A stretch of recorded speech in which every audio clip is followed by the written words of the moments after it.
This is a short, concise history of the APT project because luckily from my point of view of the talk, it's a relatively short life leading from 1969 to 1986, and that was it. I was lucky enough to be involved in the middle bit of it from 1970 to 1976, so a lot of this is from first-hand experience. To prove my bona fides, most of you will have seen this photograph, which the BR main publicity photograph about the train, and they will have you say that this was travelling at 150 miles an hour on the test track, complete load of cobblers, because that blob there is me sitting in the cab and I'm not passed out to drive it. And to prove it's me, I took a photograph of the bloke taking this photograph, and there he is. So it was actually standing still on the old Dalby test track, lent over sometime in 73. So, the whole APT project wasn't about passenger trains to start with. It all came about as an accident. In the 1960s, BR was having a lot of trouble with their freight wagons derailing. The civil engineer was saying it was the mechanical engineers, the mechanical engineer was saying the civil engineer. They were never going to argue. The BR board said, to hell with this, and they appointed an outside expert, a dynamics expert, to look at the project. That was Dr. Alan Wickens, who came from Hawker Siddeley. And he joined BR Research Department, investigated how the wheels actually work together on the track, in the process of which he built this vehicle here, which is called HSFV1, standing for High Speed Freight Vehicle 1.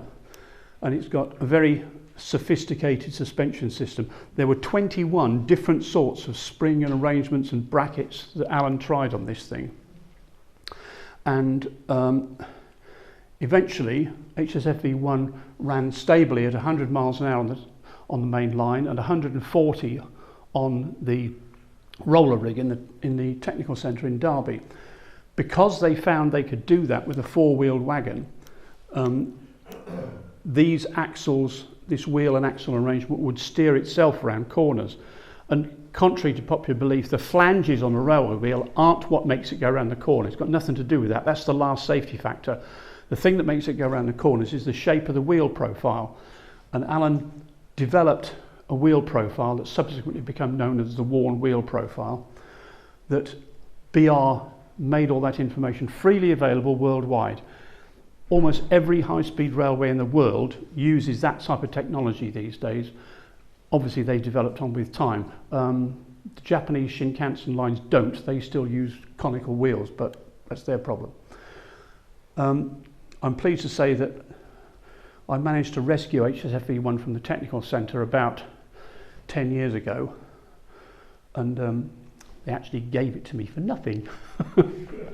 It did cost a bit to move it, and I spent a long time trying to get the National Railway Museum to take it under their wing. My feelings are HSFV1 is probably the most important railway vehicle in worldwide railway history in the present day, and I call it the Stephenson's rocket of the modern railway age. Luckily, the NRM have finally agreed with me, and earlier on this year it was moved up to Shildon, where it's sitting alongside APT-E. So, from that idea developed, oh yes, with these high-speed railway wheels, we can make fast passenger trains.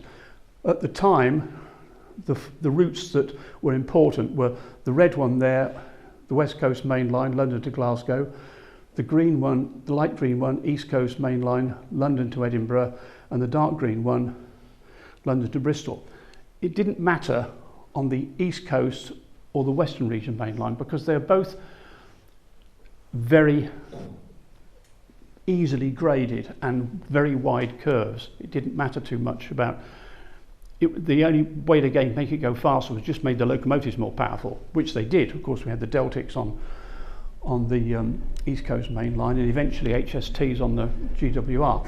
West Coast Main Line's a different kettle of fish altogether. Once you get north of here, it becomes very steep and very heavily graded, and the only way you could make up time was go around the corners quicker, which the high-speed wheel sets enabled you to do, but it was no good if the passengers are in there sort of all leaning like this and the coffee's shooting off onto the floor.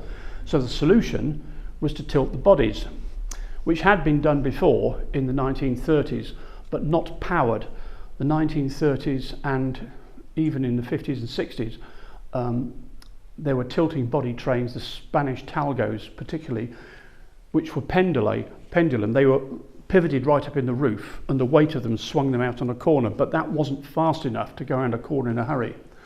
So the idea of the APT developed.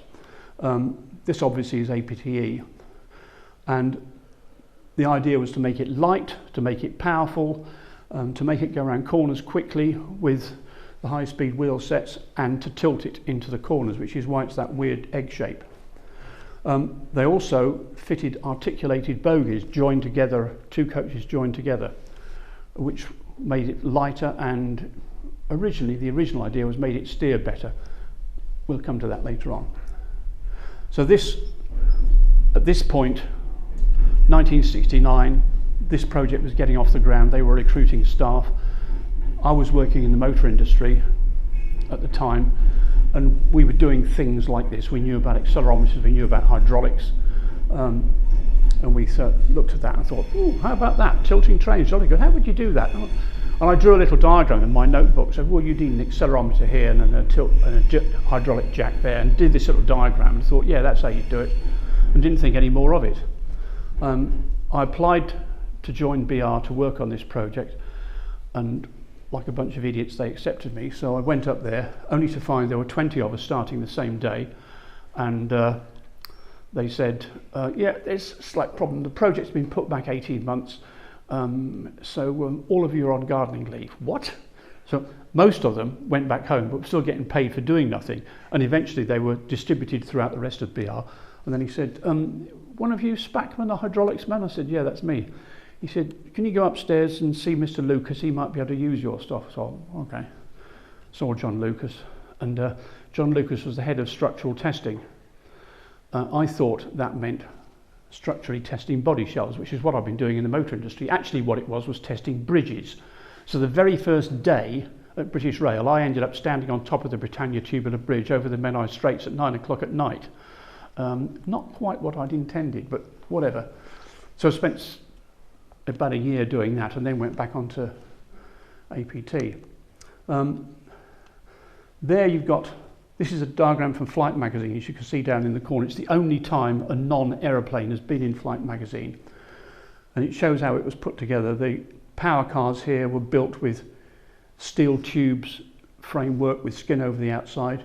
The trailer cars here were built using aircraft principles, so much so the two trailer cars for APT-E were built at English Electric's factory in Accrington, where they were building RAF's Lightning Mark 6 fighters at the same time, and the floor panels are straight out of a BAC 111. I mean, they're physically the same panels.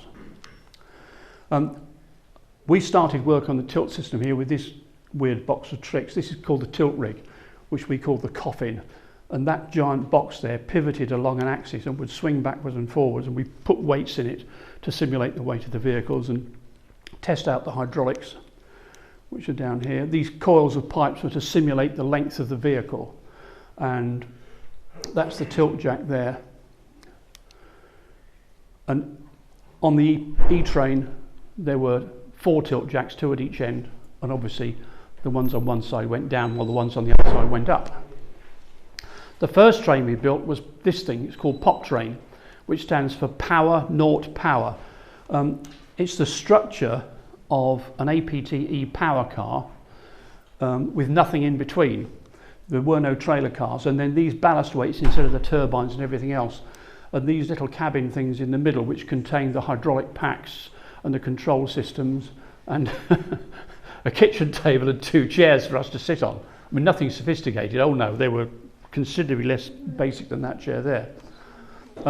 POP train ran in 1971 with the tilt system active, and POP train was the first powered tilting system in the world, and I claim to be the first powered tilting person, because when I was writing my little diagram at Presteel, I said I'd hate to be the guy who decided which way round the accelerometers go. And 2 years later, I was the guy standing on there holding the accelerometer going, oh dear.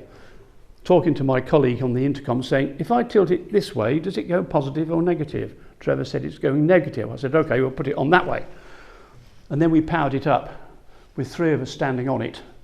And if we'd have got it the wrong way around, it would have gone hard over into the bump stops. And actually it went and stood upright. Result, very pleasing.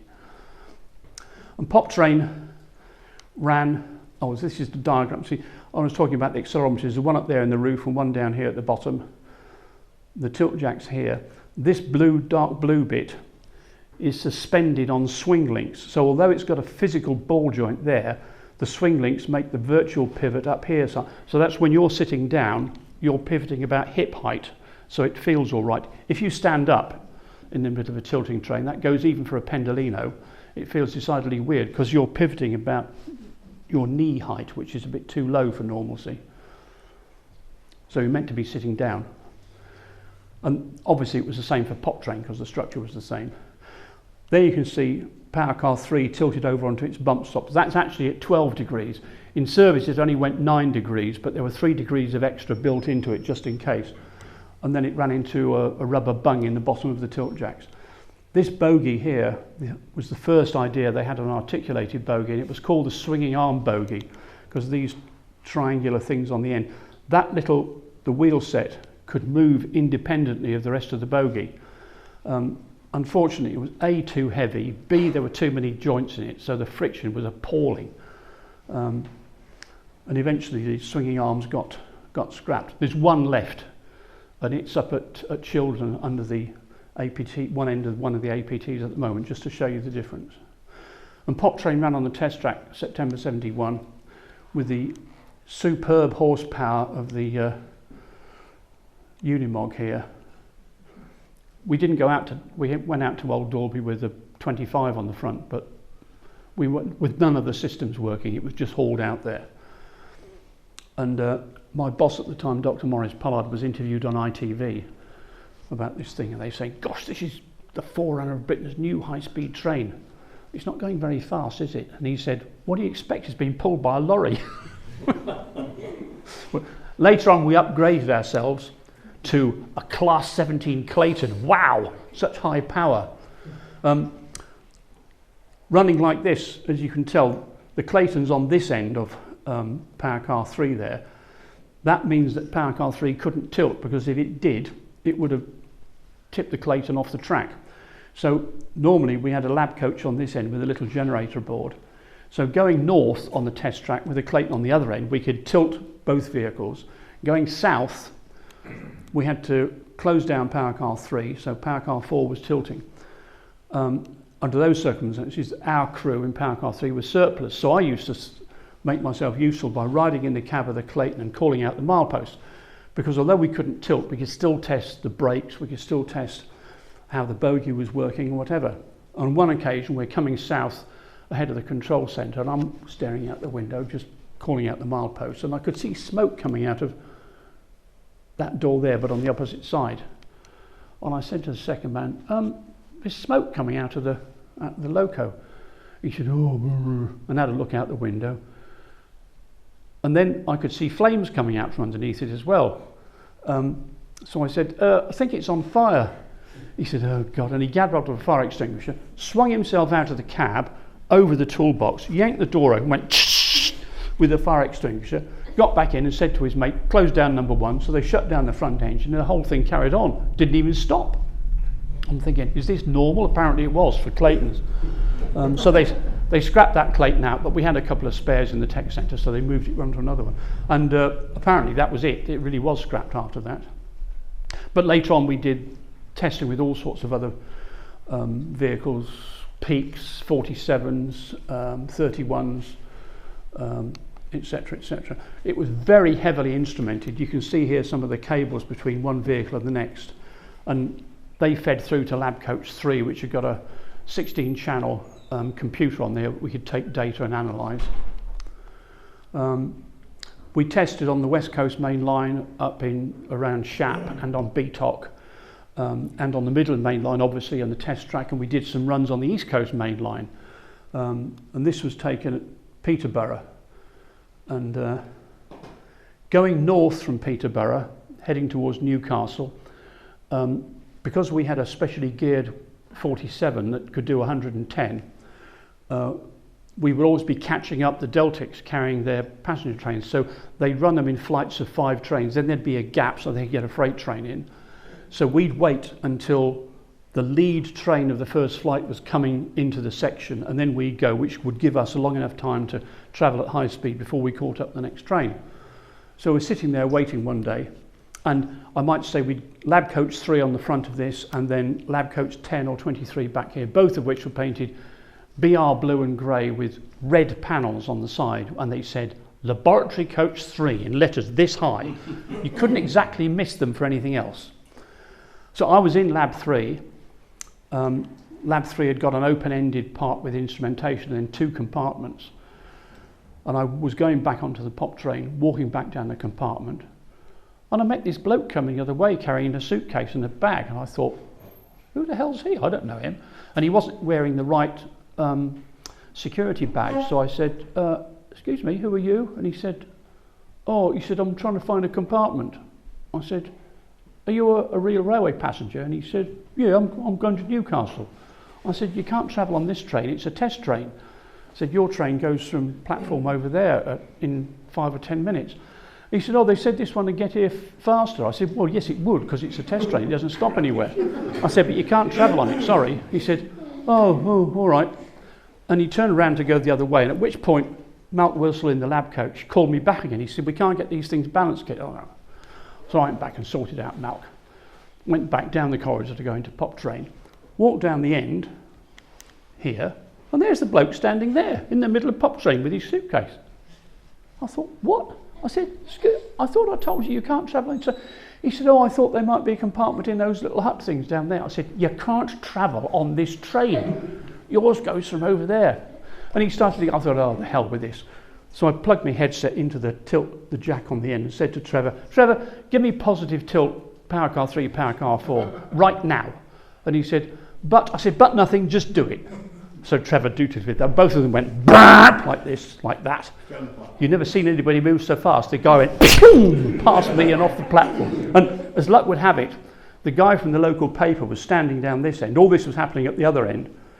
The guy took that photograph exactly as they reached maximum tilt. Unfortunately, he missed the guy because he's down here somewhere running like the clappers. Yeah. Quite good.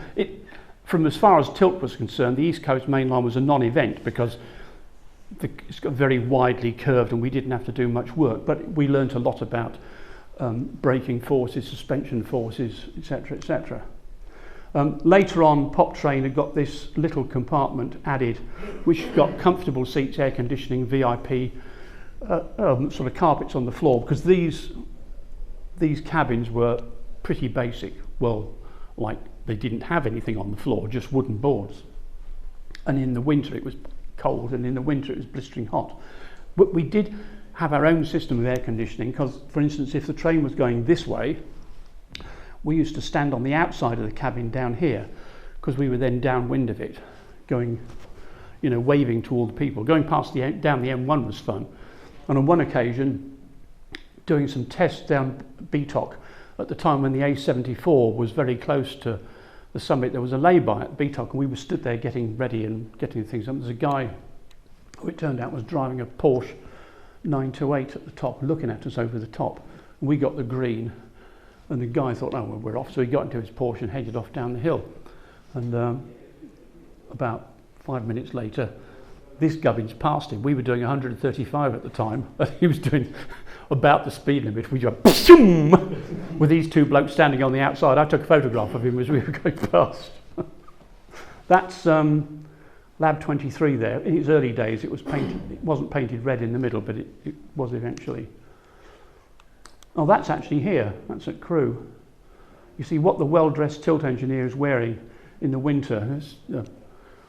Inspector's coat and a fleece lining inside because it was damn cold. And you can see all the instrumentation cables on it here.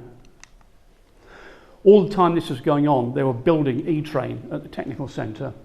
The body shells, the power car body shells came from Metro Camel at Birmingham, and they were just the shells. Everything else was put together at in the tech centre here. We'd assembled it by spring 1972 and commissioned it in the yard there. And you see the trailer car there tilted over while it's standing in the yard. This is taken a little bit later, actually. You can tell because of we added the grills along the side. But notice one important thing, this little thing sticking on the corner here. Anybody make a guess what that is? It's an oil lamp bracket. Here we have a 155 mile an hour gas turbine train that will go around corners faster than anything on the railway system. We've got high intensity lights for going forwards and backwards. Yet the rule book said we have to have an oil lamp. So loads and loads of pictures, as you'll see, you've got the oil lamp bracket, but I never saw an oil lamp on it. Needless to say, the HST guys don't have oil lamp brackets on the HST. One rule for you, one rule for me. We were ready to go in June 72, and this is the special notice, which rather optimistically says about the first, second, third runs and on the first and second and third days, etc., which never actually happened. I can never remember the exact date, but luckily I have a note here. 25th of July 1972. We worked out socks off getting the tilt systems to work in trailer car 1 and trailer car 2. They didn't work in the power cars, but that didn't mean the power cars fell over, because we could pump the jacks up and then close the hand valves off, so we just left it held up with it. But they wouldn't let us run the tilt system active because they figured it was too much, which was a bit irritating. And I thought it was a waste of time going on it if they're not going to tilt, which was pretty stupid. You know, travelling on the first trip of E-Train would have been fairly important. So I was in sulk. I'm not going, you can stub it.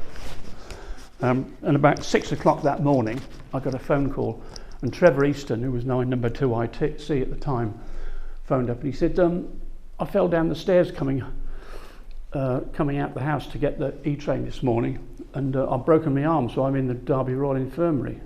Oh dear. So I said, right, okay, hang on, I'll be down there. So I grabbed my camera and I rushed off down to the Derby Royal Infirmary, gave Trevor the camera, said, here, you take the pictures, I'll go and take your place on E-Train. So I did end up on the very first run, but I didn't have to do anything with the tilt system because it wasn't working. But my boss, Maurice Pollard, said that because I was the only person on the train who'd experienced high-speed hunting on the pop train, when the wheels went unstable, the whole train would go most uncomfortably. So he said, you know what it feels like, he said, so can you lie on the floor across the centre joint there with your head out underneath, watching the wheel set. So here we were travelling at 45 miles an hour and I'm lying flat on my stomach in the centre joint. It was, you know, not exactly the most comfortable ride on the planet. It didn't go unstable because we'd solved the problem by then. But by the time we got to Duffield, which is as far as it went, there were so many faults up. I think we only went up there with 4 turbines running. By the time we got to Duffield, there were only 3 running. They said, oh, stuff this, we'll go back to the technical centre. So we did. So that one day, there was only 1 run. But immediately afterwards, we couldn't do any more because ASLEF blacked the train. At the same time, the HST project was coming online, and they blacked that as well, because both the prototype HST, the 252 car, and E-Train only had 1 driver, slap in the middle. And they said, no, high-speed trains, you've got to have 2 drivers. And, you know, you've got to be, they wanted to be paid more for travelling at more than 100 miles an hour, etc., etc., etc. HST, they didn't have a problem because it's got quite a wide cab, and they moved the driver's seat sideways and put a second man in. But that turned out to be impossible with E-Train for reasons I can show you later. But eventually we solved the problem by putting, there was already space for 3 seats in the cab, by putting a 4th seat in there. All the other 3 seats had got fold down squabs so you could just sit there.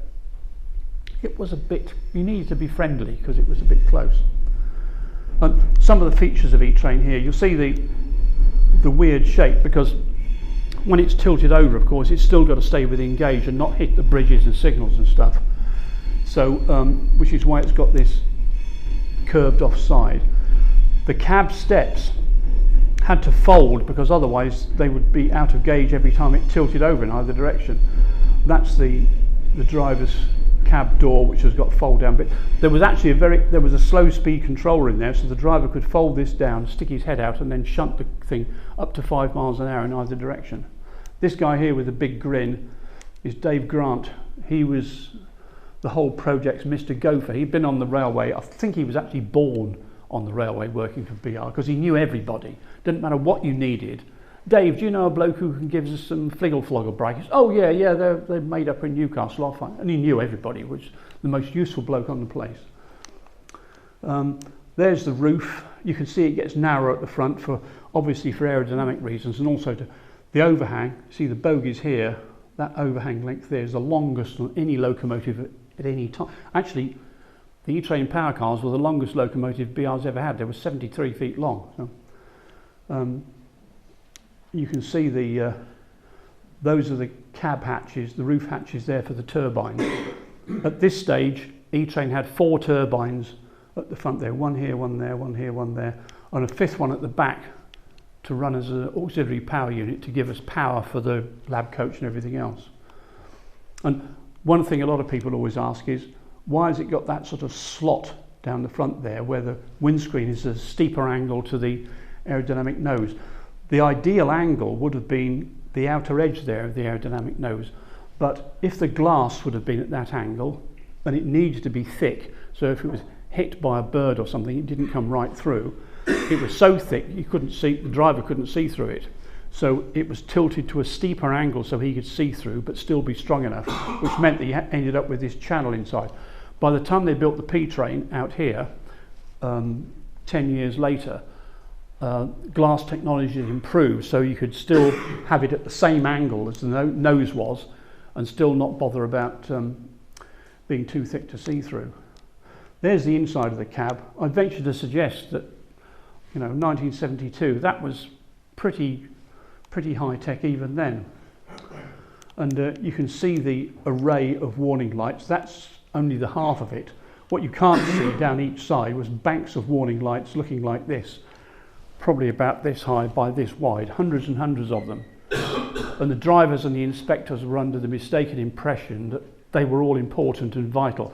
Actually, what they didn't know was every one of the warning lights actually went via trailer car too, so we could switch them on or off if it came up with a warning light that was faulty, we could just switch it off again. But they used to think that they were in control, but they weren't. They couldn't even turn the turbines on, actually, without people in trailer car 2 doing it. There's the articulated bogie there. This is the later version called the E1T that was much lighter and worked a lot better. Air spring secondary suspension, which made it ride nice and soft. Then this weird bit here.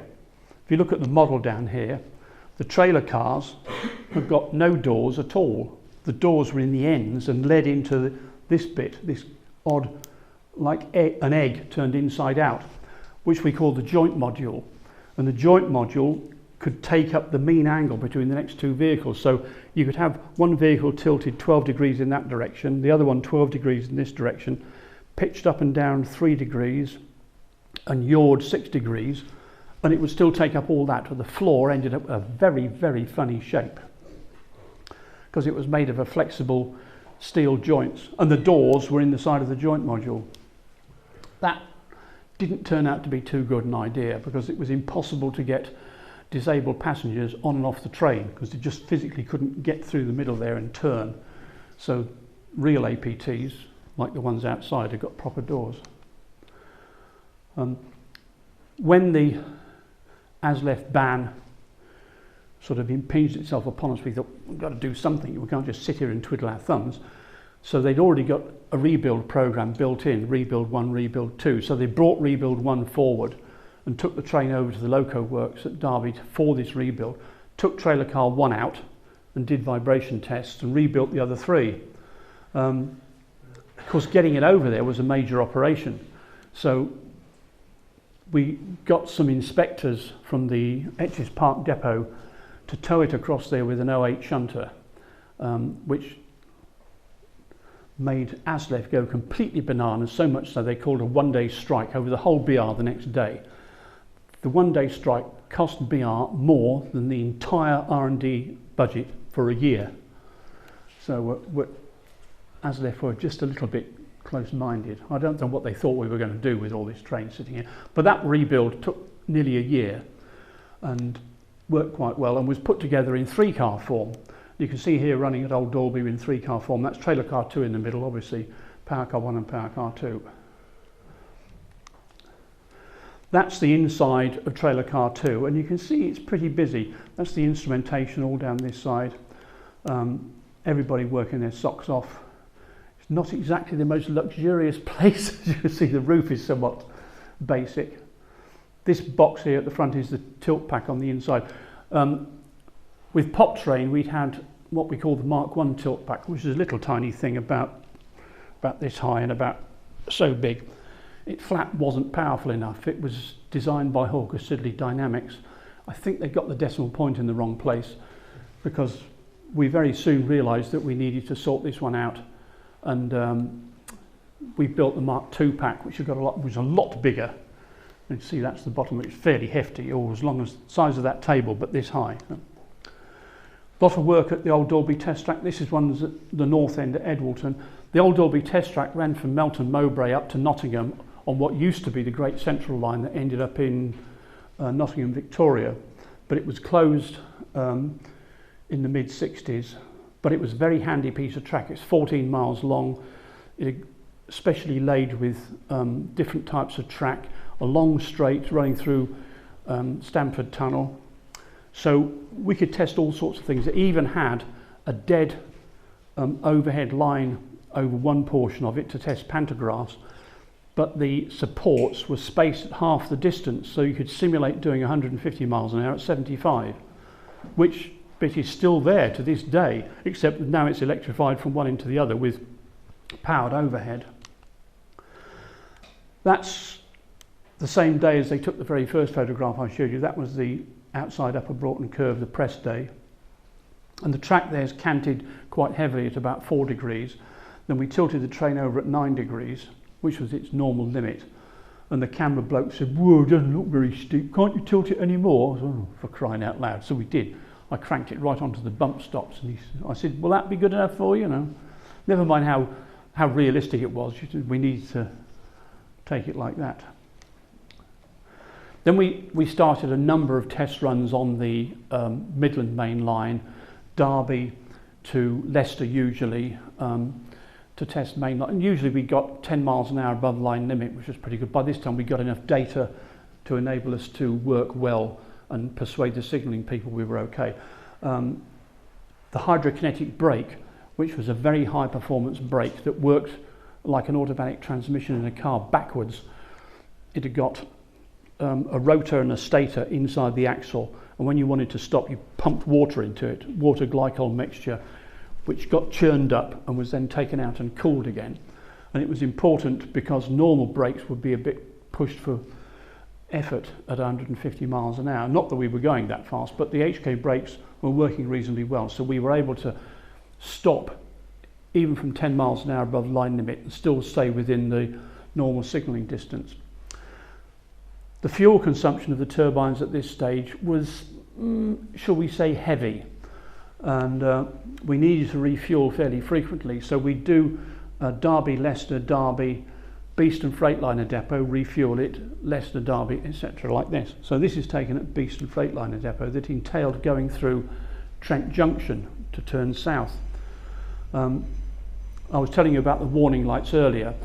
If the tilt system failed in any way, the warning light came on in the cab, and it was a red light. It said, stop now, because with E-Train, with the vertical tilt jacks, if the hydraulics failed, it would fall right over onto its bump stops, onto the 12-degree bump stop, which wasn't too comfortable. It was safe, but only just. So we're sitting at Trent Junction waiting to go, and of course under special notice we had to fit and slot in between normal service trains, and Tony Hobbs, who was behind me sitting in lab trailer car 2, said over the intercom, he said, "I think we've got a problem on channel 2. There were 2 completely separate tilt control channels.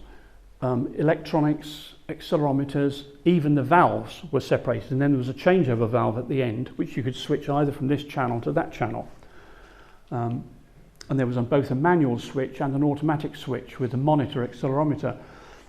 The monitor hardly ever needed to work, we were okay, but Tony said he could see this problem coming up and perhaps we better change to channel 1. So I said, yeah. So I leant across, flicked the switch down on channel 1, whereupon the whole coach went onto its bump stops, the whole, as far as it would go, with a terrific crash. At which point we got the green signal to go. But of course they couldn't go because by that time the red light had come on in the cab. So the inspector, you would hear him over the intercom say, okay to go driver, and the driver was saying, we've got a red light up here. So there's this path and we've got to solve the problem fairly quickly. And Tony said, can you control it manually in channel 1 and I channel 2? And I said, yeah, probably. So I flicked the switch and back it came back, like that. But of course the tilt system wasn't working properly. So I got my trusty screwdriver out, about that big, and poked it in the manual control box and twiddled the knob on the control box, and I realised I got control of it, but the automatic bit wasn't working. So by this time we're already moving because the light had gone out. The inspector said, green light, let's go, the train's moving. So we're going through Trent Junction and I'm driving the control system. We went all the way to Leicester at 10 miles an hour above line limit with me being the control system. I'm standing sideways like this, the train's going that way, and I'm feeling the way the train's going with my head, tilting to make sure it's level. Steve Rice, who was in the trailer car in front of me, realised what was going on, and he said, I'll read the current on this vehicle and I'll tell you what it's doing. Good scheme, I said. So I was a little bit ahead, Steve and I were a little bit ahead of the game, and we're controlling the tilt of this manual. By the time I got to Leicester, my wrist was falling off, and we closed the valves off and let it stand upright on its own on the way back to Derby. And Tony checked the results on the computer printout afterwards and said, he said, you were doing pretty good. He said, actually, you were about as good as the normal system. So what the hell with all these accelerometers? We'll just clone you and put one of you in every vehicle. I told him what he could do with that idea. That's when it was running in 3-car form.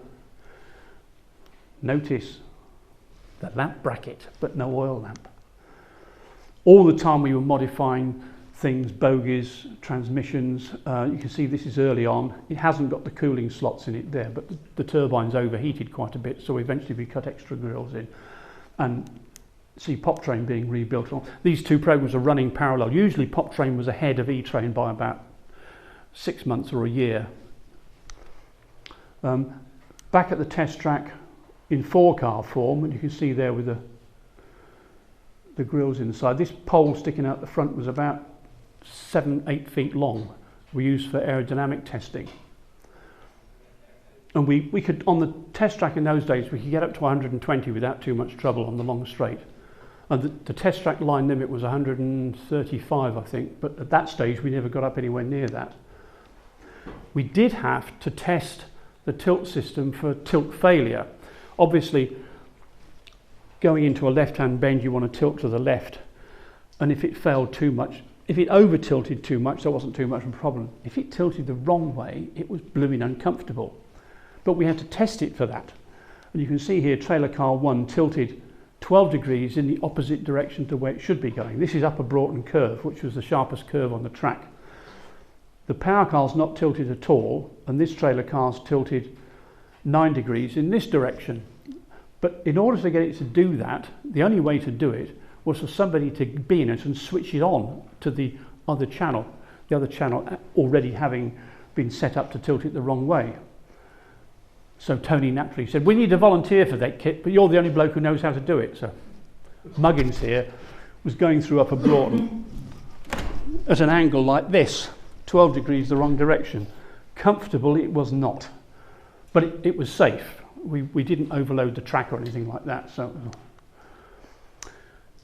and to test the train's overall ability, by 1975 we got it to a state where it was pretty good, pretty reliable.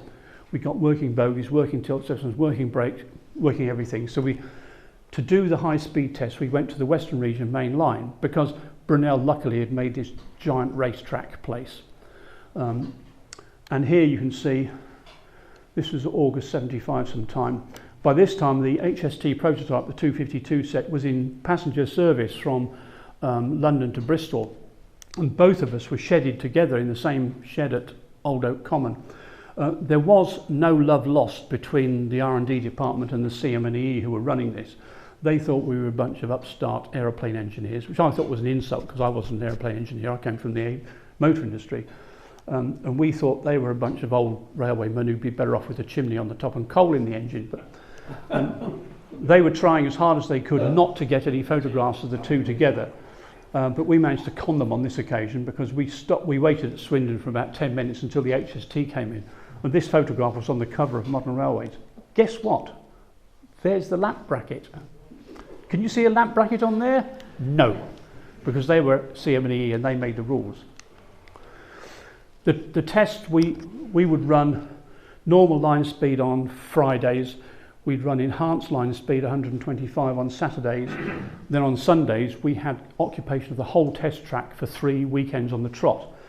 But the occupation only went until noon. So we'd start from Old Oak Common at about 1 o'clock in the morning, go out to Uffington Station, and this is taken at Uffington at about 3 o'clock in the morning, getting the train ready. And we'd start to do our test runs at about 5, and then we could get 4 or 5 runs in during the day. And this was taken at Uffington as the train is leaving.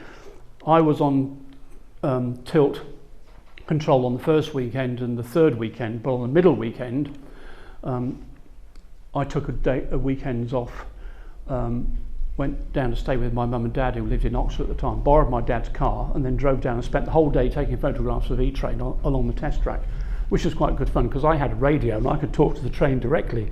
For the occasion I was rail test 5. I was standing at Didcot Station at once, I think that, yeah, Didcot Station there. See, they've got the aerodynamic test stuff there. And they closed the whole station off, you weren't allowed on the platform. So I waved all my passes at the manager and said, look, you know, I'm allowed on here. He said, you're all right, sir. And he said, we don't know when this train's coming. He said, you know, they're running all day, they're very random. I said, oh, I'll find out.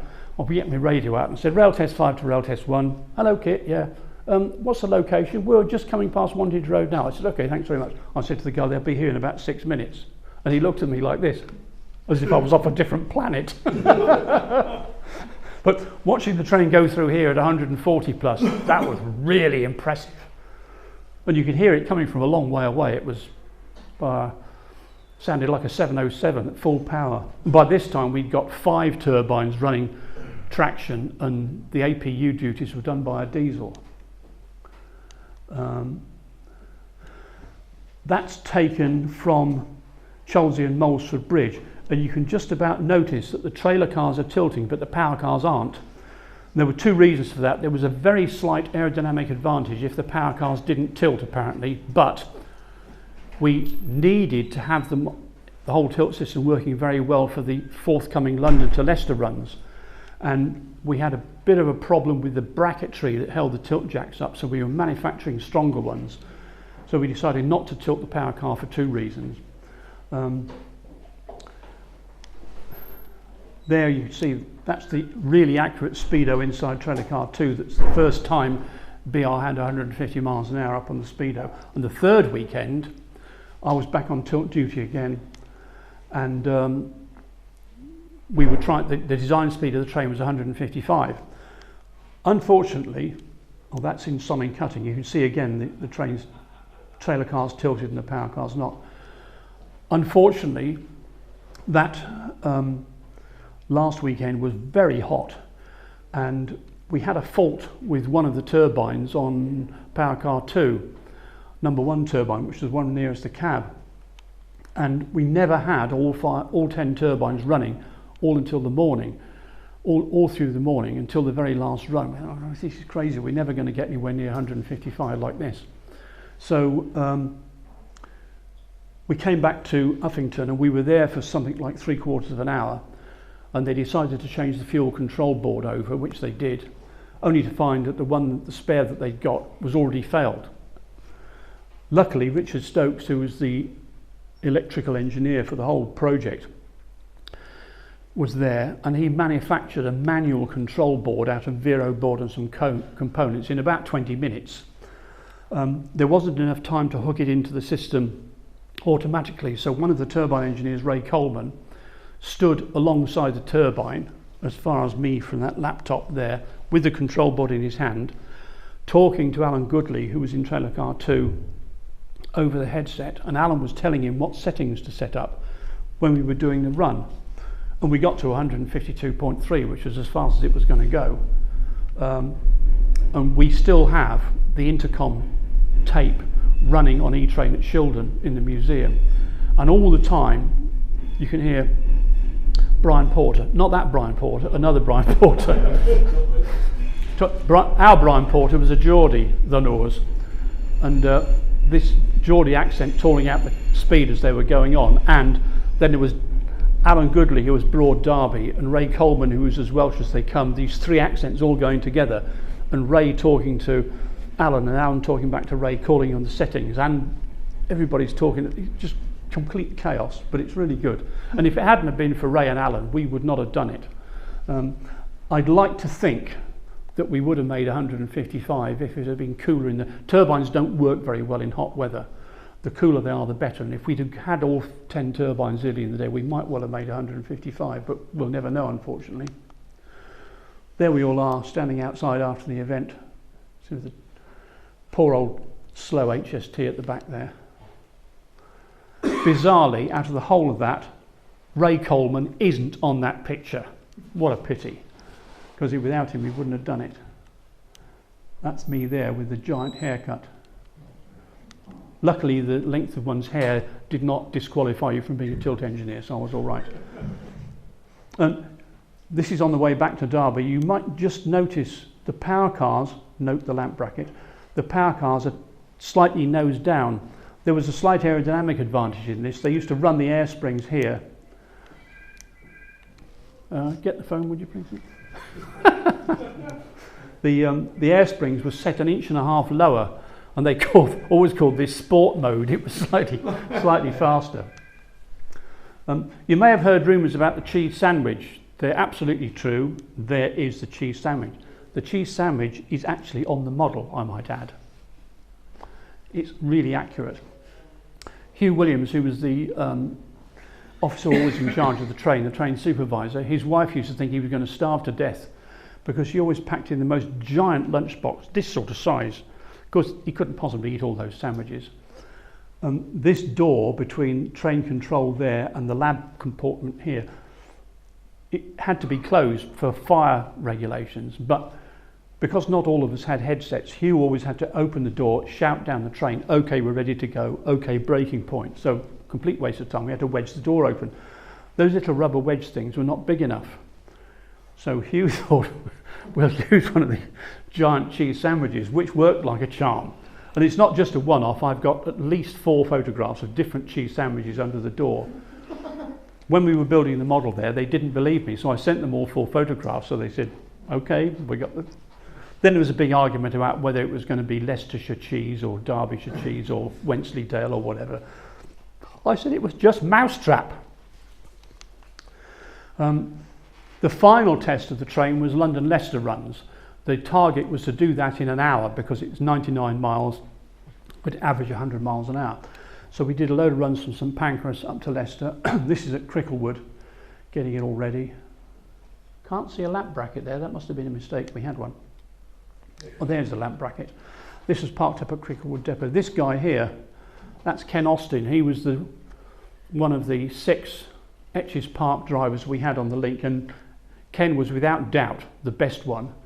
He knew the way the turbines worked. He would always get the power on the turbines before we got to the end of a speed restriction. He was very, very good. And Ken was the driver on the last of the 3 London-Leicester runs. See, there we are in St Pancras. It's got the aerodynamic probe sticking out the nose there. I don't quite know where they took this photograph from, because there isn't any structure there. They must have been in a helicopter or a long, long way away with a very long lens. You can't take that photograph now, of course, because the Euro trains to Paris are sort of where E-Train is there. That's heading out past the gas holders. We took 3 runs to do that. The first one came apart because as we were heading out past St Albans, the cab steps fell down. because of the shape of the nose, if the cab steps fell down, the airflow past them tended to hold them down. You had to slow down to 45 miles an hour before you could pull them back up again. So, sorry, my voice is giving out. Because we had to slow down so much, that wiped out that schedule. So we got up there as fast as we could and went back. And the next day had another go, which was, by this time, they put this great big bracket across, held up with 2 self-tapping screws. The steps were not going to fall down. So off we went. We got to Wigston Junction, just south of Leicester, and the signalman decided that the hell with the special notice, and he let the Birmingham to Norwich DMU out in front of us, which caused us to slow down again. So we were late again. Unfortunately for him, the BR board member for Signals and Telecoms was actually riding on the train. So when he got off at the station, he was really upset, steam coming out of his ears. And I'm not quite sure if the signalman was still working for BR the next day, but he was surely on a Form 1. But the third day, we were going to do it. It had another go. And you remember what I said about the Peterborough deal, where we waited until the first flight was nearly upon us. We did the same technique at St Pancras. We had the top line inspector, the top line driver, the top line guard all onto it. So they were all reading from the book guides. So as soon as we got the green, the inspector wanted us to go, but we didn't want to go, really. We wanted to hang about for a little bit longer. So there was this mythical fault developed on the centre bogie, and Tony Martin, one of the instrumentation engineers, had to be down on the platform sorting out this fault, which didn't really exist. And Hugh Williams was standing on the door with the intercom saying, yes, it's all right. All right, to the inspector. Yeah, we'll be ready in a minute. Yes, and the inspector was getting really uptight. And then we thought, okay, that's enough. So Hugh gave Tony the word, and Tony packed up his stuff and dived in through the door. Unfortunately, at that very moment, his wallet fell out of his overalls and went down the gap between the train and the platform side. And he was all for diving out and getting it. But the station manager was on our side, and he knew. He said, it's all right, we'll get it and send it up on the next train. So we dived off, and off we went, and we managed it. I have here the actual numbers, you see. Here we are. We did it in 58 minutes and 25 seconds, which is an average of 101.6. But the fastest speed we ever went was 136. So it was pretty, and it was quite, unlike the Western region runs, it was absolutely chaotic. Lots of people talking all the time, lots of speed restrictions. The brake guys were talking to the brake people, my tilt people were talking to each other, and everybody was absolutely at the full. By the time we got to Leicester, poor old Ken Austin in the cab was sort of absolutely at full power, and he had the most blistering headache, and he had to get the second man to drive the train back to Derby because he couldn't think straight. But we had that run proved the concept. We really could take 50% of the time off the existing schedules, and that was taken on one of the test runs. You can see that's actually just outside Wigston signal box, tilting all the way over. We did some tests back at Old Dalby, checking with a load-bearing wheel set, but by this time the train had done what it was going to do. We proved the point, we knew what we could do. We proved the things that didn't work. The tilt system worked wonderfully, but it wasn't really practical for service use because of this business about if it failed it would fall over on its bump stop, which is pretty uncomfortable if you're a passenger. But we did a load of these tests at Old Dalby, including one we wanted to test, see how fast we could get at Old Dalby. The Old Dalby line had a maximum speed of 135. So we sort of fiddled the speedo drive in the cab. So the maximum speed we actually got up to was 143. But the tape for that, you can hear Brian Porter talking 131, 132, 134, 135, 135, 135, 135, and Hugh Williams on the intercom reading the real speed, which is 135, 137, 138, 143. So like I said, the drivers and the inspectors thought they'd got in charge of it, but they really weren't. One of the things we learnt and had to learn because of the difficulties of the train falling over was we had to keep the oil clean, so clean that you couldn't see the dirt particles that are in it. These are 5 microns across these dirt particles. That's 5 millionths of a piece of, and this gubbins here was a thing we worked. That's me and Trevor there looking very studious. They published this photograph in International Hydraulics Monthly, which was a laugh a minute. You know, this is high-tech stuff, and this is damn great 45-gallon drum, and us looking as if we know what we're doing. But actually, it worked very well. We effectively changed the hydraulic standards of the whole of BR, and it saved them a fortune on tamping machines, because they applied the same techniques to tamping machine maintenance, and it saved BR a lot of money. We did learn how not to go about maintenance. This was trying to change just a fan blade off one of the cooling fans, which took a long, long time. And eventually, by the middle of '76, that was it. The E-train had finished all its work. We were going up, some other things were already happening, as you'll see later on. And the train was destined to go up to York, to the National Railway Museum, and this is taken on the run up to York that last day. It was the only day the train ever had standing passengers. Everybody wanted to be on the last run. I quite deliberately said, I'm in charge of tilt on the last run, because it was a case it just had to be done. But all the passenger seats in trailer car 2, of which there were only 21 seats, they were all taken up, and there was standing room in the next bit along. And we got to York, and that's it, standing at York Station. Providentially, at the time, see these two guys here, the little one there, whose name was Paul Ledley, and his brother's Dave. Paul was 9 at the time. By pure fluke, he was standing in the yard on a spot where the photograph was taken when the train came in. He didn't know anything about APT, never heard about it. And this, quote, spaceship on wheels suddenly arrived out to the side, and all these people dived out and whatever, and he was sort of, what is that?